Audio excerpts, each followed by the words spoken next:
Welcome. This is India Market Open. We are taking stock of the futures and options space now, how things have panned out. And perhaps we can get our expert now to talk to us about the election trade. But before that, let's take a look at how things have panned out as far as markets are concerned. Now, Saturday was a truncated session. It was a special session, so we didn't see too much traction when it comes to the Nifty or the Bank Nifty for that matter. Both the indices were marginally in the green with very little traction when it comes to the futures. As you can see on your screen there, the Nifty and the Bank Nifty, the picture is very much the same. Let's move on and talk about the options market.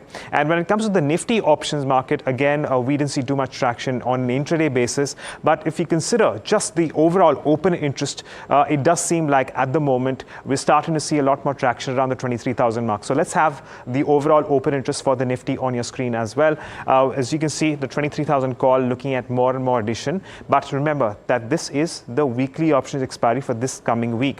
Now, on the lower end, of course, a lot of activity has now shifted back from 22,000 to around 22,400 in terms of puts. And we have a significant amount of OI spread out between 22.2, 22.3, 22.4 and 22.500 puts as well. 22.500 is going to be an important mark because we are actually seeing the Nifty move in and out of that particular level. Again, today it will be another important key level to watch out for. Let's move on and talk about the 6th of June expiry now. And we're looking at more and more positions being built in. But remember that last week we were talking about a significant amount of open interest distribution around the 22,000 mark, both in terms of calls as well as puts. We move on and now all the activity has shifted to around 22,500, and that remains because that was the next level to watch out for, considering the Nifty is also around this mark. But what is now standing out to be, a little bit more, perhaps what's taking a little bit more importance is, as you can see, the 23,000 call on the 6th of June expiry, which, and it's just the call. We don't have as much traction in puts, naturally, perhaps on expected lines. The question really is that is smart money actually buying these calls? Because it's not like these calls are, well, cheap at the moment, considering we're looking at an expanded premium on expectations of higher volatility as we move into the outcome of the general election in the first week of June, which means that it's a wait and watch on that one. But, from a writer's point of view, that's how we tend to look at things, which means that we'll go with the assumption that there is a significant amount of writing coming through around the 23,000 call. Now, well, we'll very quickly taking a look at the stocks. We didn't see as much traction given that it was a truncated session. So longs for IEX, BHEL and Escorts among stocks which saw unwinding. Let's pull that list up as well. Again, short covering for BEL, Concor, Z Entertainment and Bandhan Bank. BEL, of course, coming up with a strong set of numbers. So, of course, the entire defense pack stays in focus. But with that said, let's take a look at what our experts are suggesting and the kind of positions in options that can be deployed, keeping the big first week of June in mind. Well, let's get in Amit Goel of Amit Ventures, who's joining us on the show. Amit, good morning. Thank you so much for joining in. Amit, I reckon that we can now talk about perhaps an option structure that you're looking to deploy as far as marks go, keeping the outcome of elections in mind. Can you take us through that? Yeah, hi. Good morning, Agam, and good morning to all your viewers. I'm here today to discuss a very interesting setup, especially keeping in mind the upcoming elections event. The simple trade here is, I'm not really looking to take a directional bet because on election day, once the results are getting out during the live market on 4th of June, it could turn out to be a very, very sharp, volatile and a binary event sort of a day. So what I would like to do is I would like to try and capture some bit of option structure that is offering us some bit of a trade here. The structure that I'm looking at is purely from a slightly more professional method of trading of options. I'm looking at the differentials in the implied volatilities on the 5th of June expiry for Bank Nifty and the 26th of June expiry. Now, if you notice that obviously the premiums for the 5th of June expiry are going to be elevated because we are running into the event at that point in time. So what I'm trying to look at is I'm trying to set up a calendar spread at 50,000 levels for the 5th of June and the 26th of June. We sell the 50,000 call of 5th of June expiry and we buy the 26th June expiry 50,000 call, this becomes a simple calendar spread on the OTM spread. This is obviously a little bullish view, okay, but there is some bit of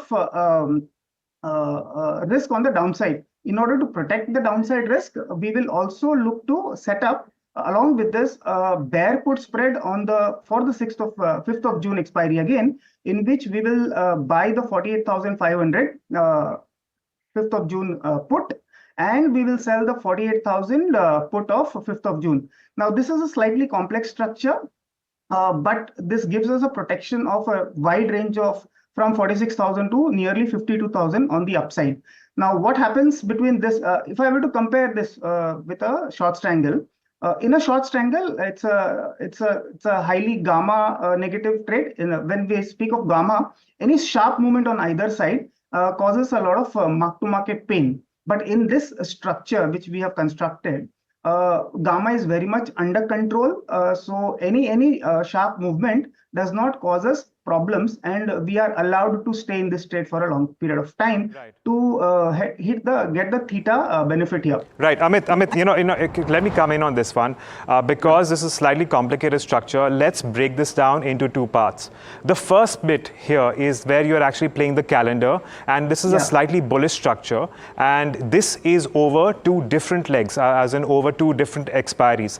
Can you take us through just this bit and what the thought process is in the event of the markets moving significantly higher? Sure. What I noticed between the two expiries of 5th of June and 26th of June for Bank Nifty especially is the differential between the IVs, which is the implied volatilities, is fairly elevated. In the sense, the 5th of June expiry, 50,000 call IV is trading at about 26, 27 percent levels. Whereas the 26th of June is around 23. So I'm getting about 3 to 4% of variance or the differential, which I'm trying to capture. So when I set up this sort of, I'm trying to capture this IV differential. Hence, I've set up a calendar spread here, selling the shorter dated expiry, which is a higher expensive, higher priced IV, which is 27, and you buy the 23% IV here. Now, if the market moves inside or around 50,000, which also happens to be the previous all-time high for us, we will extract a lot of profits here. Right, we are trying to pin that level. But setting up an OTM calendar spread, which is slightly away from the current market price, also exposes us to the downside risk, which is second part of the trade, which if you allow me, I will then explain the second Absolutely. part. No, Amit, go on. So basically the second part of the trade is where you're playing a simple bear put spread, in this case, in order to arrest a significant downside should we expect a lot more volatility, a sharp downturn. Take us through that now. How does that protection work? So we have already set up the OTM call spread on the upside, which is essentially the bias on the trade, or the tilt we have is on the bullish side. I mean, if the Prime Minister of the country comes and says on our channel to be bullish on the markets, who am I to argue with that, right? Sure. So, but as a trader, we need to protect we need to hedge our positions. So any downside movement needs to be controlled. For that, we are setting up a 5th of June expiries simple bear put spread, in which we buy the 48,500 put of 5th June and we sell the 48,000 put of the 5th June expiry itself. What happens here is this gives us a lot of protection on the downside right up till 46,000 levels. And even if even if the market goes beyond that, the mark-to-market losses on this entire trade on the downside beyond 46,000 is a paltry 1,500 rupee levels per lot basis. So it's a fairly protected, well-hedged position. And from a Greek's perspective, from an options Greek's perspective, it has a very well-balanced Greeks where it is delta neutral, controlled gamma, and it yields a good amount of theta also. The exit on this trade or the make of this trade here, Agam, is we are looking at a max profit, a theoretical max profit of about 9,000 and a max risk of 6,000. This 6,000 is manifested on expiry day beyond 54,000. So firstly, we are not looking to wait that much long, and plus that is also about 6,000 points away from the current market price, which again is a very distant dream. So what we would like to look at is we would like to target about 3,000, 3,500 rupees on this trade, which given the margin, the net margin on this, which is about 40,000, yields us about a very cool 7.5% yield. And we will keep a rupee stop loss of about 1,500 rupees. I'm not looking to make any adjustments in this trade. It's a simple trade wherein we control the Greeks of the options trade. We wait for the theta to kick in. And when we are making about 2,500 to 3,000 rupees, which would manifest by next week thereabouts, we will look to take exit before the actual event.